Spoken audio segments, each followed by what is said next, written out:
Maraknya investasi ilegal atau bodong tak lepas dari publik yang tergoda iming-iming bunga tinggi. Padahal investasi seperti itu amat berisiko. Investasi yang legal dan menguntungkan sebenarnya banyak, asalkan publik cermat membaca peluang.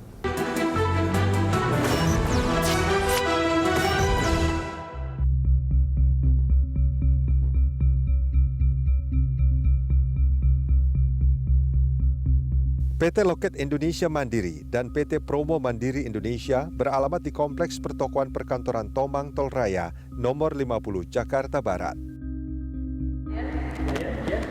Ke PT LIM Loket Indonesia Mandiri. Loket Indonesia Mandiri? Iya. Terus Loket Indonesia Mandiri ya ada sih kan? Ini nomor 50. Nomor 55 ini? 50 sampai 55, ya. Ini nomor 55. Kalau LIM saya nggak tahu, di sini Lion aja. Lion Air Group. Namun faktanya, kedua kantor perusahaan itu tidak ditemukan. Alamat yang tertulis adalah kantor Lion Air. Ini katanya multi level, Mbak. Multi level yang kami ketahui, kami juga nggak tahu seperti apa. Tapi menurut informasi yang kami berikan ini adalah bahwa dia bergerak di bidang perdagangan. Jadi perdagangan, kemudian ternyata perdagangannya itu tidak ada. Istilahnya semacam fiktif. Seperti itu yang kami ketahui. Seperti itu. Sehingga laporan hasil rapat itu, laporan masyarakat itu yang merasa dirugikan, dasarnya itulah yang kami buat. Karena memang di akta kami yang kami berikan izin adalah bila suatu ketika terjadi kesalahan, maka izin tersebut kami dapat membatalkan.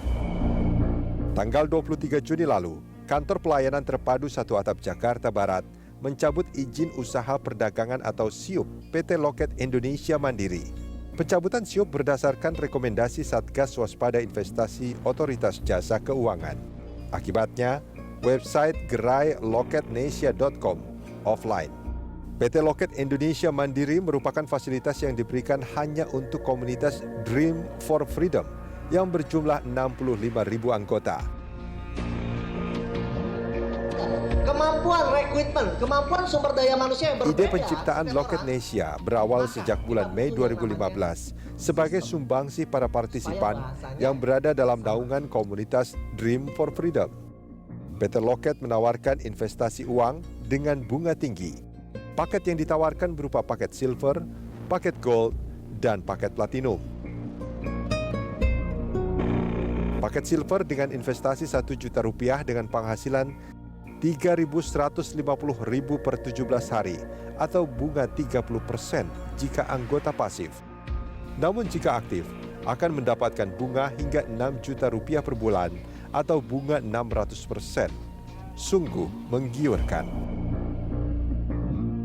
Nyatanya perusahaan investasi ini berulang kali ditutup dan berganti nama. Tercatat sudah 20 kali perusahaan ini berganti nama. Setelah PT Loket Indonesia Mandiri dicabut izin SIUP-nya, tak lama berselang, lahir kembali PT Promo Indonesia Mandiri.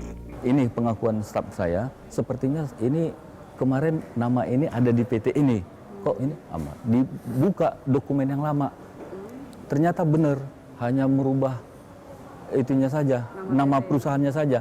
Pengurusnya di aktanya semua sama. Pengurusnya sama? Semua sama. Aktanya sama, semua sama.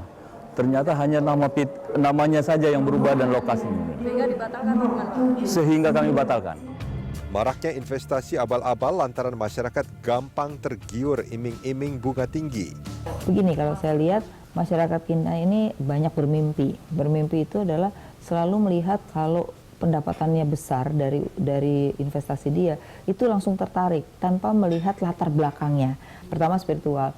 Memang orang-orang ini yang investasi bodong ini menawarkannya itu adalah dengan cara pendekatan sesuai dengan kondisi masyarakatnya. Jadi misalnya orang melihat, oh ini orang lagi butuh spiritual, nah dia masuk dengan keagamaan gitu. Tapi sebenarnya bukan agamanya, tapi pendekatannya gitu. Nah, yang kedua adalah seolah-olah membantu gitu ya, membantu yang lain supaya dilihat oleh yang mau investasi misalnya gitu. Jadi itu orang tertarik, oh ini ternyata ini untuk membantu orang lain gitu, tanpa melihat tadi segala sesuatu dari perusahaan itu.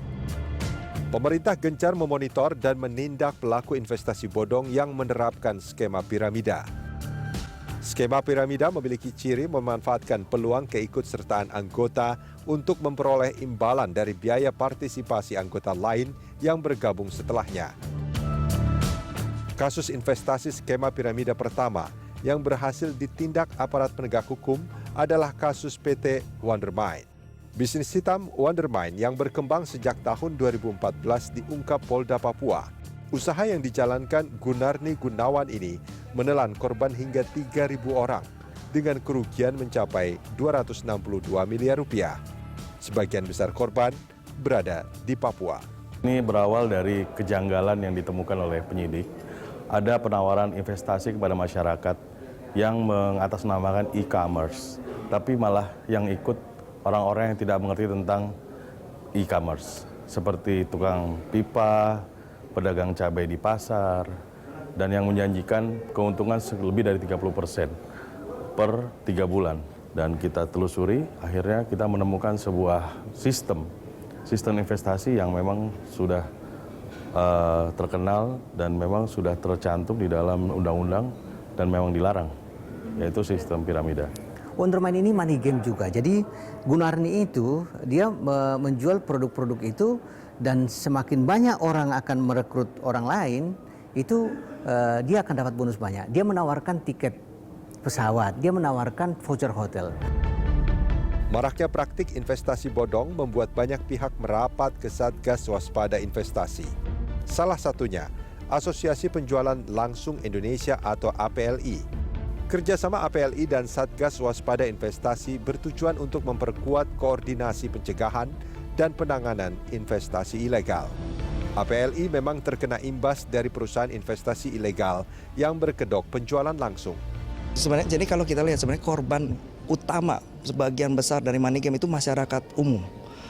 Masyarakat penjual langsung ada cuma sedikit. Mereka biasanya yang ke sana adalah yang sudah patah, artinya sudah menyerah di sini, baru mereka berspekulasi di sana. Bisa jadi caranya kemudian salah, langkahnya salah. Tapi kalau niatnya emang benar, dibenerin orang tuh pasti mau. Saya ini bukan main di tangan OJK ini, mungkin laporan tetangganya banyak banget. Nama Yusuf Mansur tak asing lagi di dunia investasi. Tahun 2013, usaha investasinya yang bernama Patungan Usaha dan Patungan Aset pernah disemprit otoritas jasa keuangan karena tak memiliki izin. Usaha ini mengumpulkan dana masyarakat hingga 24 miliar rupiah dalam 6 bulan. Setahun berselang, Yusuf Mansur mendirikan perusahaan yang menjual perangkat pembayaran melalui telepon genggam. Yusuf lagi-lagi ditegur karena bisnis itu berbentuk jaringan mitra atau layaknya MLM. Kini Yusuf Mansur mengaku sudah berproses menjalankan bisnisnya sesuai dengan aturan yang ada. Lebih pengen menyarankan ke teman-teman yang pengen usaha multi level ya, bahwa ikuti aturan lah supaya enggak jadi money game. Buat masyarakat, buat yang mikir itu loh, kalau emang pengen tuh kerja, kalau emang pengen tuh ya dagang, bukan naruh duit tapi telur duitnya. Kalau udah nggak masuk akal, leave it, tinggal. Jika ingin berinvestasi, carilah investasi yang aman dan nyaman.